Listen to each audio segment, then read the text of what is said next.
If you're ever around the motocross track and you see somebody flying, it's not Superman, it's Dallan Goldman. He is the king of the whip champion, a loving father, a gentle giant, and just a ball of energy. Next to us on the sit down, telling his story. Welcome, sir. Thank you for having me.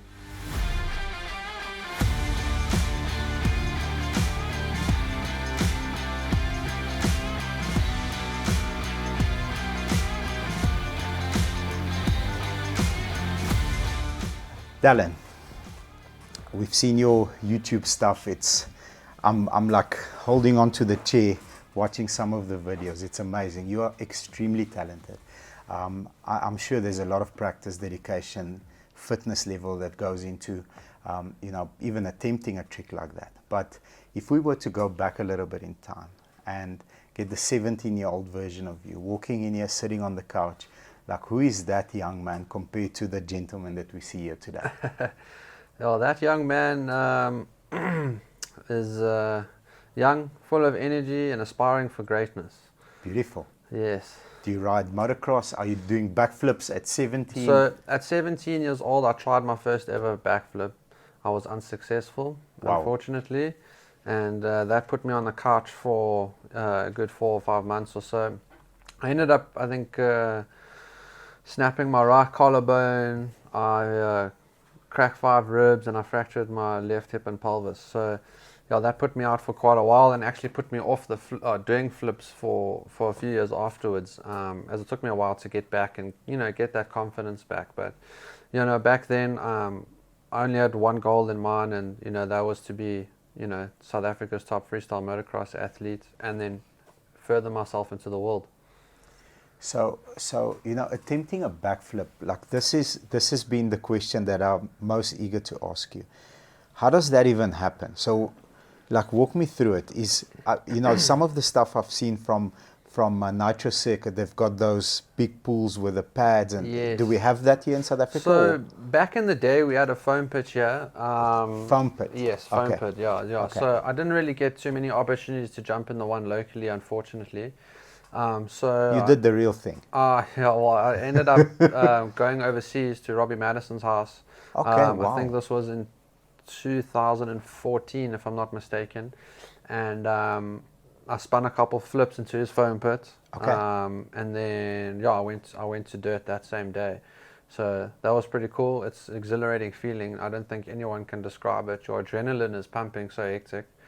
I think when I landed, I was shaking, just from riding out my first ever flip, especially coming back from, 5 years earlier, I was 17 or whatever, and I came off that crash. So it took me a while to get back. Finally head overseas, got it done. I ended up riding a couple shows, and I ended up ripping my arm out or my shoulder out, which set me back 8 months again. Came back, and I didn't have the guts to go for the flip again, So a few years go by, I think 2017, flew out to Australia, met up with a good mate of mine, Braden Davies. I've actually brought him out here for a few events in the past. And then, I got into his foam pit. I think I did 8 flips the one day, went back the next day, did 7 flips into the foam pit. I went to dirt, and since then it's been history. Yeah. Beautiful. So you mentioned ribs, yes. Collarbones. Is there anything you haven't broken? Touch wood, I've been lucky enough to have saved my femurs and my tibs and my fibs, and in the past I haven't snapped any arms, luckily, but I've had right ACL knee reconstruction. I've broken both my collarbones multiple times. Had to get them both plated. Got the plates out, re-snapped it. Wow. So not a fun time. I've done both my wrists. Still got a pin in my left one. And I've been up there. I got the injuries. Luckily I've been good. I think in my younger years of like just going for it and not really caring of the outcome, I was just sending it. That kind of would set me back a few places with the injuries and whatnot, And not all of my injuries are freestyle. I've been injured racing motocross. I've been injured out riding. So it's not just freestyle. I got injuries in in all riding aspects. Yeah. Yeah. So I know you shifted from a two-stroke to a four-stroke. Yes. If you could, I know you've got millions of fans out there. If you could, share with us what's the what's the advantages and disadvantages. What do you miss? Do you miss that craziness when that power band goes in? Exactly. So my two-stroke I set up, it was super erratic. A lot of my friends and whatnot couldn't actually ride it because it was just too much, But in 2012 was my last year on a two-stroke, and back then I heard a rumor that the two-strokes were going to be faded out. Yes. And there would only be four-strokes. So I just thought, let me get the jump, get onto a 450. I was already 19 at the time, so I was like, should be a good fit. Absolutely. And the power is definitely more consistent, but I enjoyed the feel of the bike hopping on. I didn't mind the power to rate ratio, and yeah, I enjoy the 450s. What's the scariest trick? My scariest trick? Yeah. It's a good question. I haven't thought about that as much, but it's definitely my backflip tricks, Backflips. Yeah. So I do an indie flip or like a Superman flip, which is a really nice feeling. But when I was learning that specific trick or those tricks, I didn't have a steering stabilizer. So what a steering stabilizer does is it keeps your bars from turning in the air. In the air, so it locks it sort of. Yes, locks it straight. So when you do a flip and you're hanging off the bike, you're not stressing about your bike going like all over the show, And when I started learning that trick, I didn't have the dampener at the time, so I would do a super flip, and when I'd come around, my bike would go a bit skew. So eventually I was able to get that on my bike, and I found that helped tremendously. So just to rock up anywhere and do those KOD flips, Superman flips, or Indian air flips, those are like my more scary tricks at the moment. Yeah. And what's your favorite one? Like you could do it all day. It's just like, give me more, give me more. I love throwing whips. Whips. I love throwing King whips. of the whip. Yeah, there we go. So yeah, I've podiumed twice at King of the Whip. I've won it as well, and I've also won the Freestyle Motocross Best Trick segments at King of the Whip, and we actually have another one coming up soon on the 19th of November, if I'm not mistaken, and that'll be at Monte Casino. The Locally Whipped is producing that event, and beautiful. Yeah, I think it's going to be amazing. Beautiful. But how does it happen for you? Like if you've got young aspiring motocross riders, how do you get into freestyle? Do you just one day rock up at a place? Is there a talent search? Like how does that happen? So in South Africa, we haven't had too many individuals or athletes who want to step over, So I put my hand out there and I say, if anyone wants to come try, hit us up. We're on Instagram, Facebook, under Jungle Rush FMX, or myself, Dallan Goldman. And if you want to come ride, I got a spot now that's open to the public. We've set up at Ceratopia, I think last year, December or November. We set up a freestyle park there. So now I've just fenced it off, and I've got some things happening, and hopefully, in the next few months, I can start hosting some open days, and we can get some guys who've never hit ramps before to come out and, give it a try. And we'll be there coaching and helping them on the day. Awesome. On that, speaking to specifically those young people that are excited, that can't wait, if we were to ask you the most important thing that you could take back with you in the beginning of your career, what would that be? Perhaps that helps the youngsters that are going to come and try it out. So if you have an idea and you want to pursue it, I would say don't half-ass it. Put your head down, put the work in, and everything will come naturally after that. So put the work in, and then not hope for the best, but the best outcome will come from you putting hard work. Exactly. The harder you work, the easier it happens or comes, they say. So biggest failure in your career? I was telling you earlier about my first flip crash. Yeah. So for me, is that the biggest failure? I think so, because I should have been flipping at a much younger age. Okay. 17 years old. I was 2 years into the game. My riding was great for the amount I'd been riding at the time, and that flip would have just bumped me up in the ranks and helped my career come along a lot quicker. But it didn't happen like that. It took me a little bit longer to get it dialed. And look, here I am now. I'm still SA number 1. I'm holding it down. And, there's only bigger and better things coming in the future. So Absolutely, and I think that failure led you to almost reset your thoughts, like what did I do wrong? Yes. What can I do differently? How can I improve that situation so I don't end up there again? Of course. And don't get me wrong, like, it put a lot of, I want to say, demons in my head, you know, because now I know I've already failed at this, but I have to go put in the work, come back stronger and overcome it. And it's a massive mental game, I would say. Yeah. So, you know, for failing, coming back, putting my head down, putting in all the hard work and getting past all of it, it's rewarding.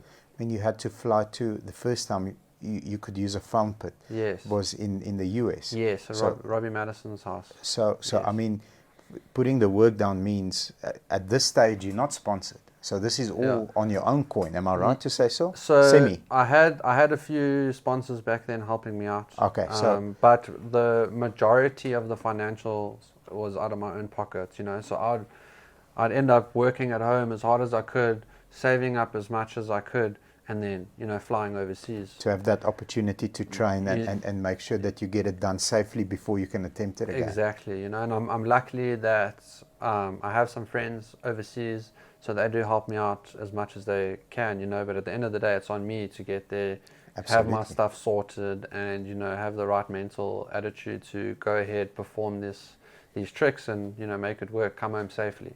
Beautiful, beautiful. Now on that, it takes a village to raise a man. If you were to say, okay, I know it's difficult. Yeah. These are the top 3 people that influenced my life the most, my career, the young man that's standing in front of us today. Who would they be, and how did they influence you? So definitely my mom and dad. My dad, he put in as much effort for me growing up in the freestyle game as he could. You know, he originally helped me get my first compound going. He put in he took all the risk, put all the money in there, you know, so that I could get the reward. You know, so I'm forever grateful for what he's done for me in my time. My mom, so supportive. You know, there's been times where, you know, I've been coming up short, and she's had to push and give me that extra vote of confidence to get me going, you know. Does she come and watch your stunts? Yes, she does. So oh man, my parents holding her heart like this the whole She time. used to be really hectic, like, you know, a bit freaked out because it was a dangerous. What we do is a dangerous sport. It wasn't. It still is. It still is. My friend, so you are upside down on a motocross bike. Yes. How high do you go? I think we average about 10 meters high. We jump 23-meter gap. Yeah. So Yeah, no, she. It's fair for her to worry. So as a teenager in the beginning stages, you know, my first jumps at a show or whatever would stress her out a bit, but over the years and watching me grow into this professional athlete, she understands that this is what I do for a living. So it's part of the job. She has all the confidence in the world in me, and yeah. Who's the third person? My uncle Craig Green. He helped me a lot when I was a teenager.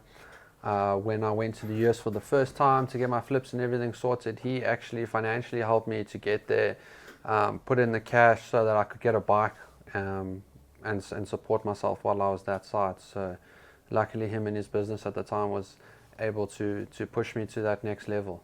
I mean, it's still an expensive sport. 100%. I know you're the biggest fan of KTM, and you are sponsored by KTM, but what does a properly set up bike cost? It's hard to say, you know.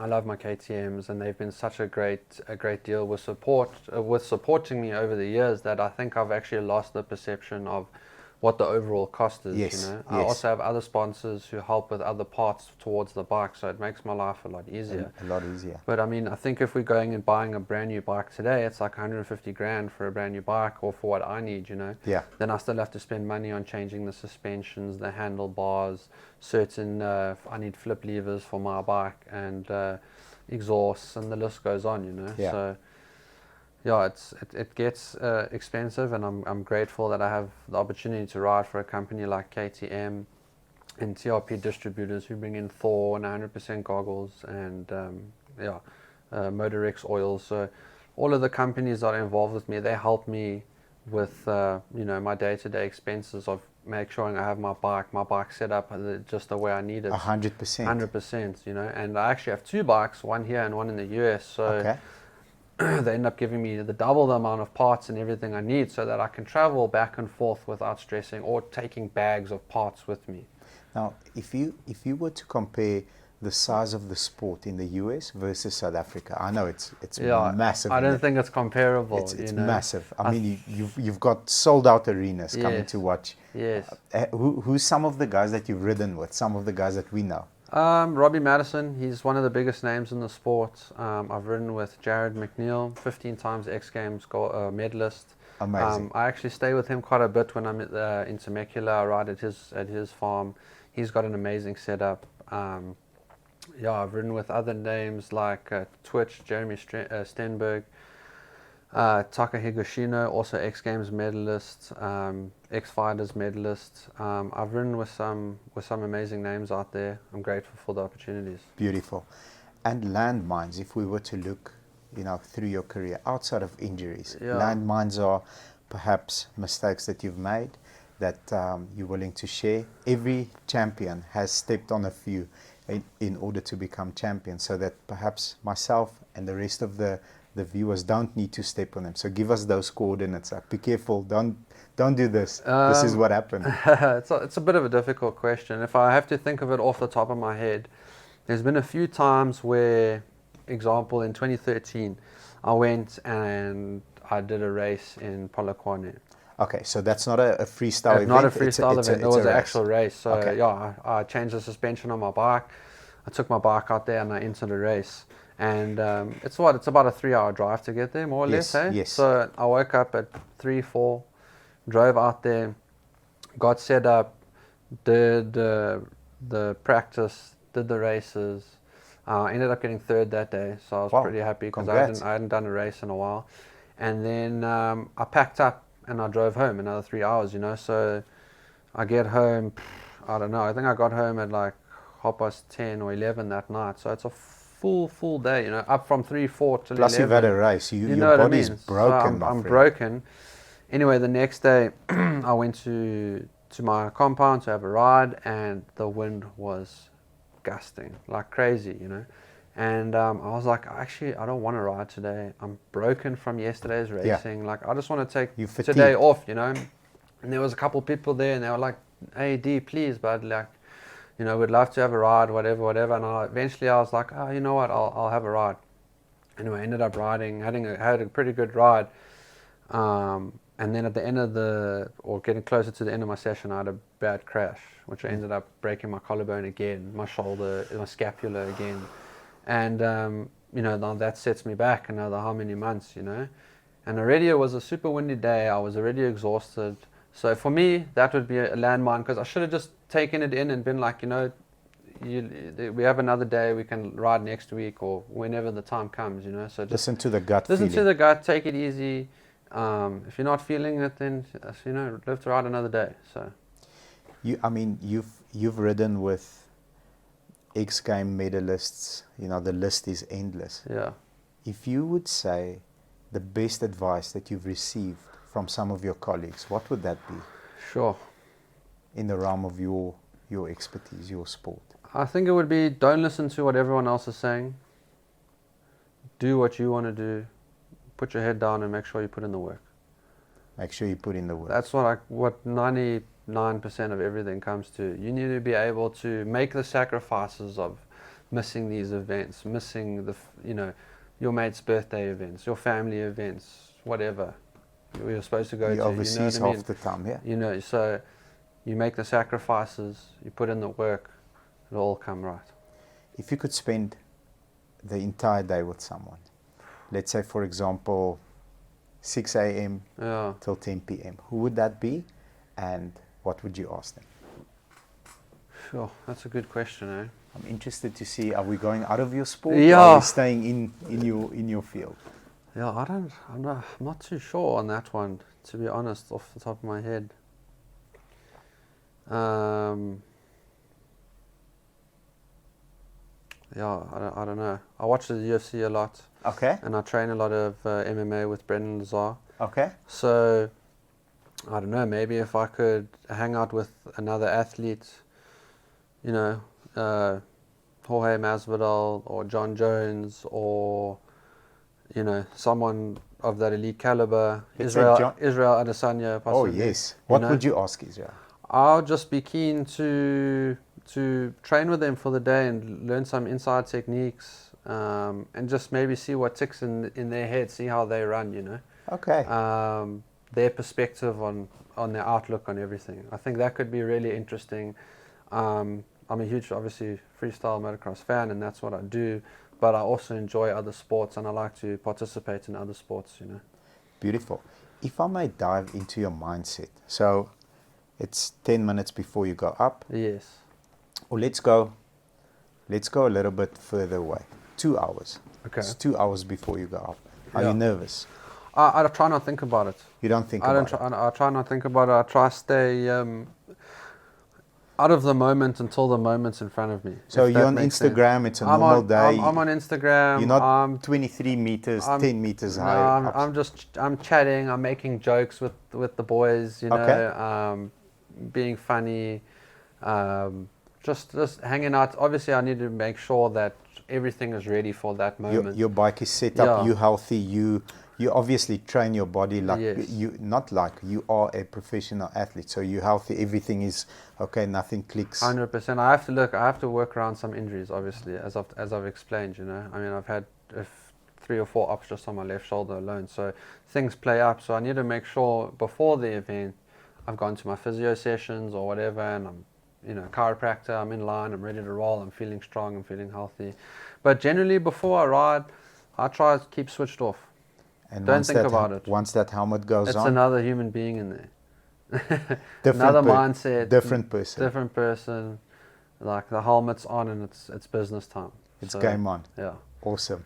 I can see that in your eyes. I can see like you switch over and then just back away. Let me do my thing. 100%. 100%. That's it. There's no, for me, there's no other way. You know, I don't like to sit on the sidelines and think of this and think of that and ponder about this. No, nothing. Let's just get it done. I try to ignore it until I'm in the moment. Yeah.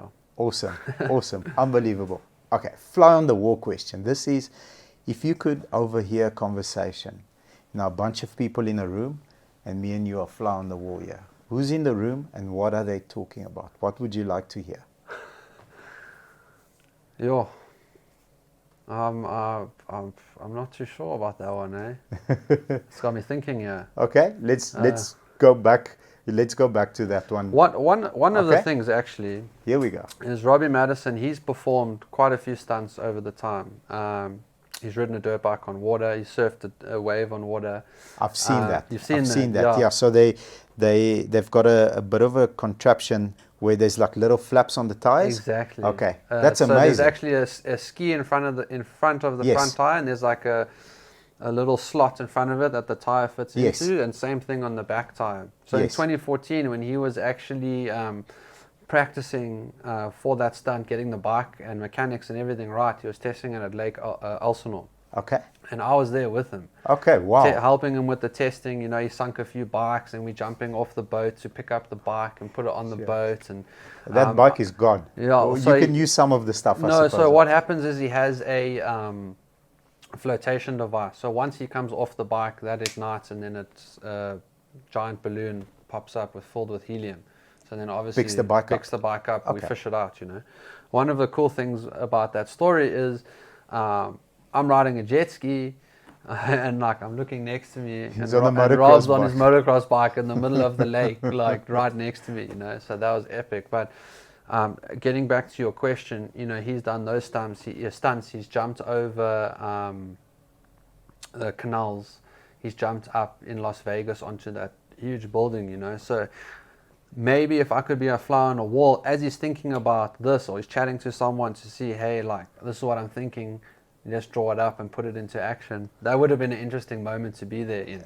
Like, let's ride my motocross bike on a lake. You know what I mean? Okay, or jump onto one of the highest buildings in, in Las Vegas, you know, at New Year's. So he jumped a football field as well, which is, you know, 400 feet or something, 350 something feet or whatever it is. So it's like, you know, when he's like, oh, this is what I want to do, this is how we're going to approach this, and this is how we're going to work through it. That would have been an interesting time to be there. You know, I was lucky enough to be there for when he was testing the water bike which was an awesome experience.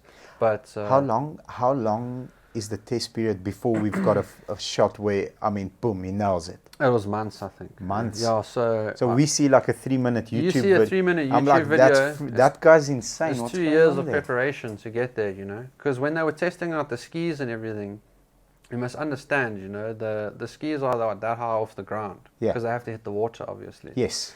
And I remember when he was practicing and getting ready for that, he actually got high-sided off the bike, landed on his shoulder, broke his shoulder.